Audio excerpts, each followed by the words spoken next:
آج اگر حکومت پوچھ لیتی ہے کہ یہ مال کہاں سے آیا، یہ بلیک منی ہے یا وائٹ منی، تو لوگوں کو جان کے لالے پڑ جاتے ہیں، اور پھر ساری رات جو ہے وہ ٹیبل پہ وکیل بھی بیٹھا ہوتا ہے کہ کسی طرح سے ہم اس مشکل سے نکل جائیں اور ثابت کریں کہ یہ مال ہمارا کمایا ہوا ہے۔ یار حکومت پوچھ لے تو راتوں کی نیند اڑ جاتی ہے، جب رب نے پوچھ لیا، اور وہ پوچھے گا، قدم ہٹنے نہیں دے گا، وہ پوچھے گا من این اکتسبہ، کہاں سے کمایا۔ بہت سارے لوگ ہیں جو مال کماتے ہوئے اس کو بھول جاتے ہیں کہ ہم مال کیسے کما رہے ہیں۔ فرمایا کہ میری امت پہ ایک ایسا زمانہ آئے گا کہ لوگ اس بات کو فراموش کر دیں گے کہ جو ان کے پاس مال آ رہا ہے وہ حلال ذریعے سے آ رہا ہے یا حرام ذریعے سے آ رہا ہے۔ مال کی محبت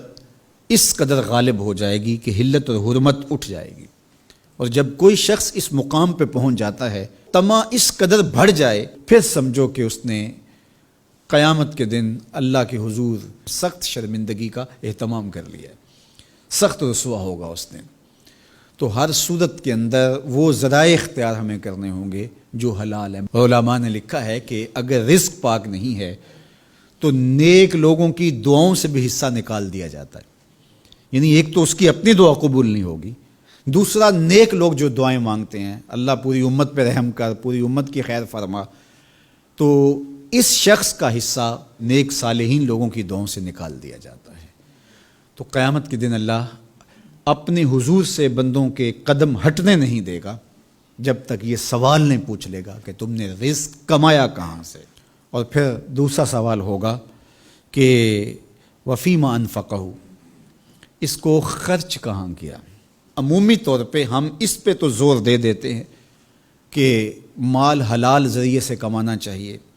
کسی سے زیادتی نہیں کرنی چاہیے، جھوٹی قسم سے مال نہیں کمانا چاہیے، کسی کو دھوکہ دے کے مال نہیں کمانا چاہیے، مال کمانے کے ذرائع اچھے ہونے چاہیے، یہ اس پر تو ہم توجہ دیتے ہیں۔ لیکن سوال یہ بھی ہوگا کہ صرف یہ مسئلہ نہیں ہے کہ تم نے کمایا کیسے، یہ بھی مسئلہ ہے کہ تم نے مال کو خرچ کہاں کیا، مصرف کیا تھے اس کے، فضول خرچی میں، اسراف میں تو وہ مال حلال کی کمائی تم نے ضائع تو نہیں کر دی۔ ہمارے مالک نے تو ہمیں جو مال ہے اس کو بے وقوف لوگوں کے ہاتھوں میں دینے سے منع کیا ہے۔ بچے ہیں جو مال کے مصرف کو نہیں جانتے، اس طرح گھر کی وہ خواتین جو مال کے مصرف کو اچھی طرح نہیں سمجھتی اور فضول خرچی کرتی ہیں، تو شوہر کی ذمہ داری ہے کہ وہ اخراجات کنٹرول کرے۔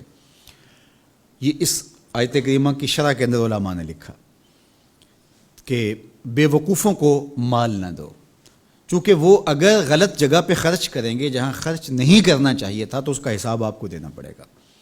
تو مال کو خود بھی ایسی جگہ پہ خرچ نہ کریں، اور مال کا امین ان کو نہ بنائیں جو ایسی جگہ پہ خرچ کریں جو اس کا مصرف نہیں ہے۔ تو جو مال فضول خرچی میں اڑا دے تو اس سے بھی پوچھا جائے گا، اور جو حرام میں لگائے، سراسر حرام میں لگائے، اس مال سے عیش و عشرت کرے، اس مال سے رشوت دے کے کسی کا حق چھینے،